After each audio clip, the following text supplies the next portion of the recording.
Hello dears, आशीष tutor 247 new video में आपसे लोग का स्वागत करता है। जैसा कि आप लोग पता है, सब्जेक्ट मैथ क्लास 10 यहाँ पर केवल मैथ की तैयारी कराई जाती है और इम्पॉर्टेंट क्वेश्चन दिया जाता है। इम्पॉर्टेंट क्वेश्चन सबका दिया जाता है, केवल मैथ की तैयारी कराई जाती है।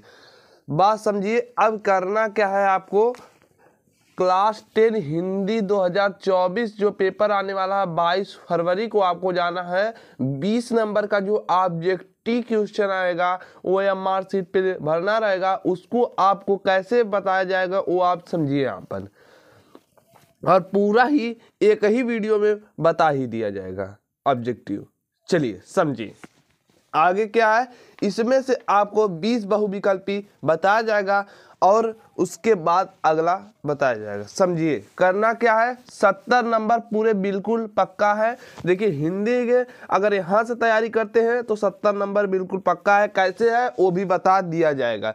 पहले समझिए, पेपर में 100% पक्का आएगा, बिल्कुल आएगा। समझिए इस साल के पेपर में जो है कि आएगा ही आएगा 2024 के पेपर में, समझिए बोर्ड परीक्षा में।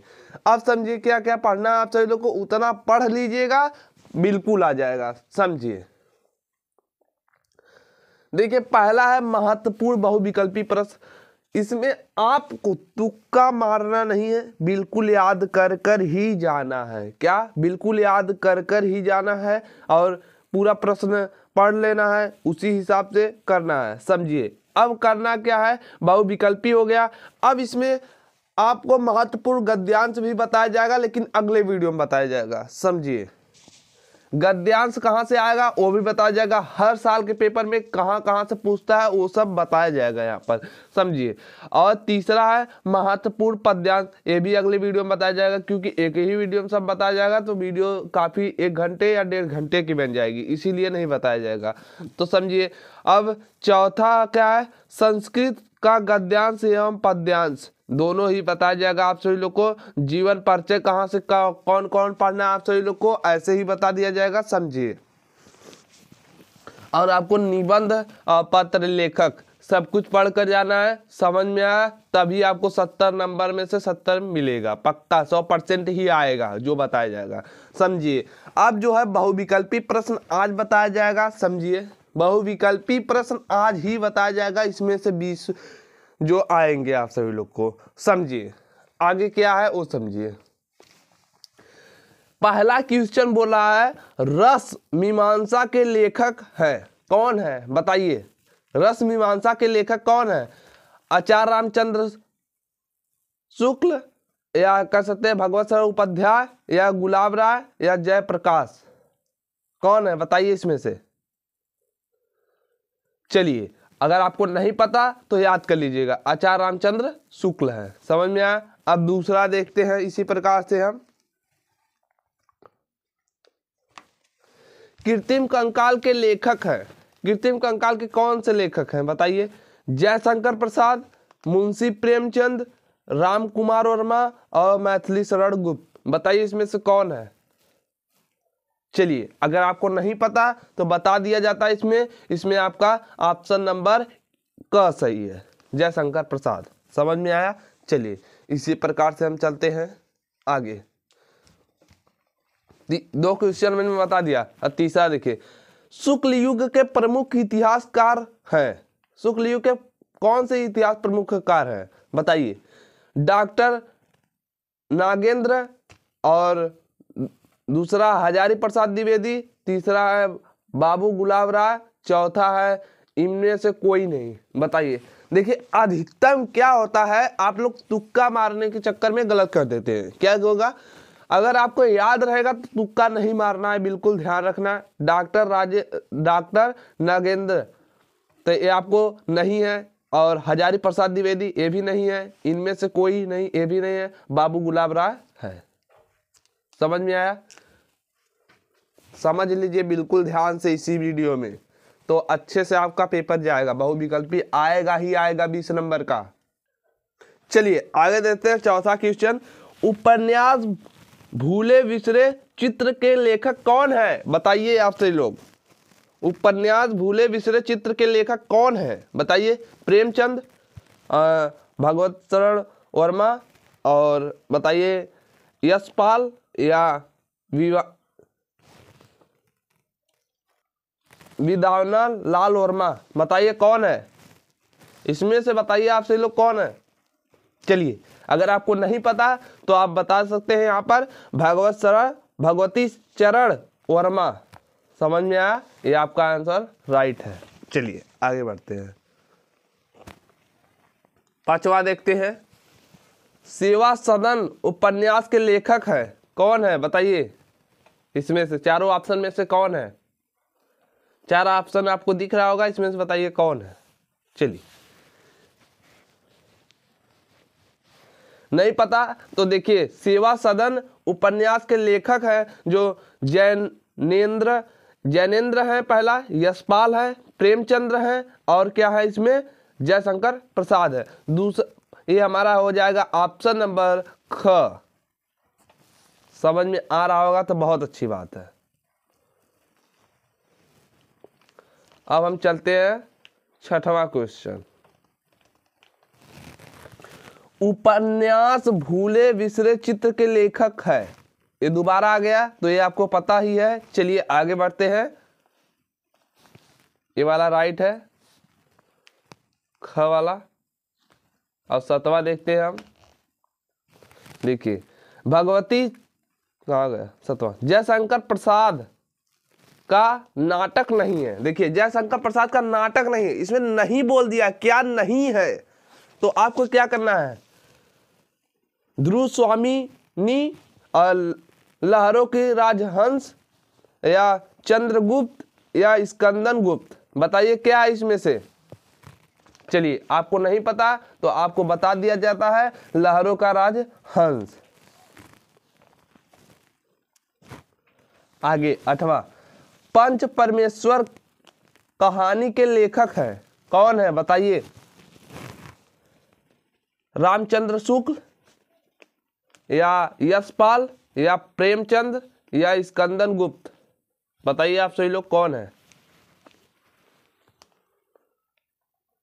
चलिए आपको नहीं पता तो आपको बता दिया जाता है। चलिए देखिए अब आपको यहां पर प्रेमचंद, सब क्वेश्चन याद कर लीजिएगा और सबका ही बना लीजिएगा एक नोट्स। चलिए आगे बढ़ते हैं। आकाशदीप के लेखक है कौन है, बताइए। अमरकाल या जयशंकर प्रसाद या आचार्य रामचंद्र शुक्ल या कह सकते हैं निराला। चलिए देखिए बताइए आप सभी लोग। चलिए अगर आपको नहीं पता तो अमरकाल, समझ में आया। चलिए ये सबको पता होना चाहिए। 10वां क्वेश्चन जो कि सबसे आसान है,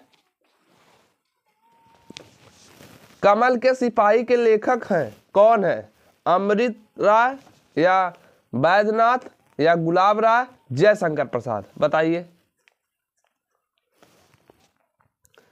ये सबको ही क्वेश्चन आना चाहिए, इसका हम नहीं बताएंगे, ये सब लोग कमेंट करके बताएंगे कौन सा है। चलिए आगे बढ़ते हैं। लहरों के राजहंस के लेखक का नाम है क्या है, बताइए। मोहन राकेश, गुलाब राय या प्रेमधन या रामधारी सिंह, बताइए। मोहन राकेश, समझ में आया। चलिए आगे बढ़ते हैं इसी प्रकार को लेकर। गेहूं एवं गुलाब किसकी रचना है, रामविलास वर्मा, प्रेमचंद, राम वृक्ष बेनीपुरी और महादेवी वर्मा, कौन सा है, बताइए आप सभी लोग। चलिए आपको नहीं पता तो आपको यहाँ पर ऑप्शन नंबर ग सही हो जाता है, इस प्रकार से। चलिए आगे बढ़ते हैं हम सभी लोग। और यहाँ पर देखेंगे बिल्कुल 10 मिनट का वीडियो हो चुका है और भगवत शरण उपाध्याय द्वारा रचित निबंध है क्या है, ठूठा आम और दृष्टिकोण, ठेले पर हिमालय और नदी के द्वीप, बताइए आप सभी लोग कौन है। नहीं पता तो इसमें से ऑप्शन नंबर क है, ठूठा आम। और अब 14 नंबर क्वेश्चन बोला है, शेखर एक जीवनी उपन्यास के लेखक है धर्मवीर भारती, रेणु या प्रेमचंद या हो सकता अज्ञे। बताइए कौन है इसमें से। आपको नहीं पता तो आप यहाँ से जो कि अज्ञे पे लगा देंगे। ऑप्शन नंबर चौथा सही हो जाएगा, घ वाला सॉरी। सब क्वेश्चन इंपॉर्टेंट है, सब कर लीजिएगा, सब याद कर लीजिएगा, जो आएगा लिख दीजिएगा। समझ में आया? चलिए इसमें से आ गया 15वां क्वेश्चन जो कि तौलीय किस विधा पर आधारित है। तौली किस विधा पर आधारित है? तो आपको बताया जा रहा है नाटक या निबंध या एकांकी या हो सकता है क्या कहानी। बताइए किस विधा पर लागू है। ये वाला क्वेश्चन वेरी वेरी इंपॉर्टेंट, पूछा भी जा सकता है, नहीं भी पूछा जा सकता है। इंपॉर्टेंट है लेकिन वेरी वेरी। चलिए ये आपको हो जाएगा एकांकी। अब चलिए आगे बढ़ते हैं इसी प्रकार को लेकर। 16वां क्वेश्चन देख लेते हैं हम सभी लोग। त्यागपत्र किस विधा की रचना है? त्यागपत्र किस विधा की रचना है? आप सभी लोग बताएंगे जीवनी, उपन्यास, नाटक, कहानी। बताइए। जीवनी तो नहीं होगा, नाटक भी नहीं होगा, कहानी भी नहीं होगा, उपन्यास होगा। समझ में आया? चलिए अब नीड़ का निर्माण फिर किस विधा की रचना है? नीड़ का निर्माण किस विधा की रचना है? फिर किस विधा की रचना है? कहानी का, उपन्यास का, आत्मकथा का और क्या हो जाएगा निबंध का। बताइए। निबंध का, सॉरी क्या हो जाएगा आत्मकथा का। चलिए आगे बढ़ते हैं। हमने 17 क्वेश्चन करा दिए हैं, वीडियो 12 मिनट की बन चुकी है फिलहाल। चलिए देखिए 18वां नंबर क्वेश्चन देखेंगे, सब इंपॉर्टेंट है और कर लीजिएगा। ललित ललाम के रचयिता है कौन है? पद्माकर या भूषण या मतीराम या बिहारी। चलिए बताइए। मतीराम। तो ऑप्शन नंबर आपका जो हो जाएगा ग सही हो जाएगा।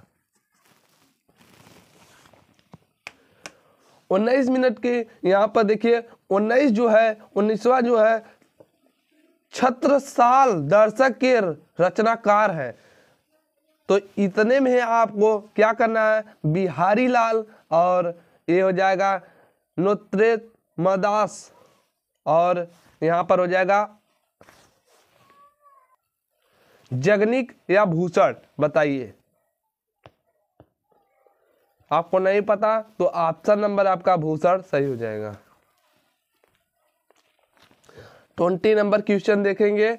निम्न में रीतिकाल के प्रमुख 2 कवि हैं कौन कौन है? पद्मकर लाल या ऑप्शन नंबर बिहारी लाल या सूरदास। देखिए ये दिया है क्या विकल्प क व ख दोनों है। बताइए कौन सा है इसमें से।